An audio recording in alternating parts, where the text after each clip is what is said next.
बेटा बड़ा मुश्किल सीक्वेंस है emotionally for an actor also, and because one of your co actors shooting one of his last scenes, जो कि इतने लविंग इंसान है, तो बड़ा मुश्किल हो जाता है for Gagan as a character. उसके फादर की डेथ हुई, जो कि बहुत ही ट्रेजिक है। बहुत अच्छा रिलेशनशिप उसका उसके फादर से नहीं था। बहुत सारी बातें वो करना चाहता था, अपने बाप से नहीं कर पाया था अभी तक, और वो उसकी बेटी को ही बचाने, अपनी पोती को बचाने गए थे, जहाँ पे ये इतना बड़ा हादसा हुआ है।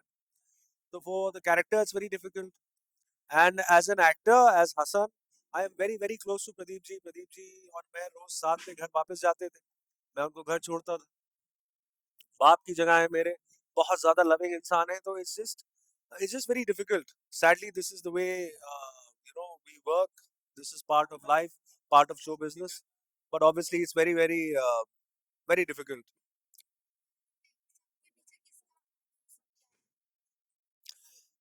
भाई अभी तक ये देखा गया है कि जितने भी बड़े कांड होते हैं, हादसे होते हैं, प्लानिंग होती है, उस सब के पीछे एक इंसान का हाथ होता है।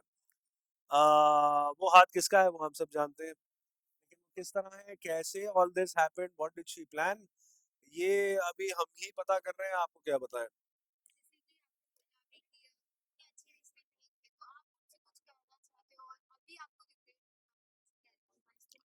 भाई एज अ कैरेक्टर तो यू हैव योर रिग्रेट्स, यार as a character you want to be, I wanted to be a little more close to my father. मैं ये समझना चाहता था कि दादू जो थे या मेरे फादर जो थे, वो ऐश्वर्या का इतना साथ क्यों देते थे, उसको क्यों नहीं समझते थे, और उनका उनका क्या सोचना था जब ये इतनी सारी ट्रेजेडी सामने आती थी, इतने सारे स्कीम सामने आती थी, इतने सारे हथकंडे उनके सामने आते थे, तो उनके दिमाग में क्या चलता था, वो अपने आप को किस तरह संभालते थे, क्योंकि उनकी सीनियोरिटी जो थी, उनका जो एक्सपीरियंस था जिंदगी का, वो अपनी खामोशी से दर्शाते थे। तो वो बहुत सारी बातें थी जो आई थिंक अगर उनसे करना चाहते थे, लेकिन अब नहीं कर पाएंगे।